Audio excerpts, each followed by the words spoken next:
Hi guys! Ito na naman ang iyong lola sa kusina! Ayan. Ngayon sa today's video, papakita ko yung ginawa kong dinner ng mga amo ko. So,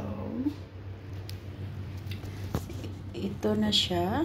Gagawa ko ng Vietnamese cold noodles. So, ito siya, rice vermicelli. Inano ko na siya, blends lang siya ng warm water, tapos carrots, at saka ito naman cucumber, celery. Yan. So yan, tapos ito yung chicken niya na lalagay ko dyan. Ayan, yan. Ganyan lang siya. Tapos paghalo-haluin. Tapos yan, ito yung sauce ginawa ko. Thanks for watching. Favorite ito ni among babae.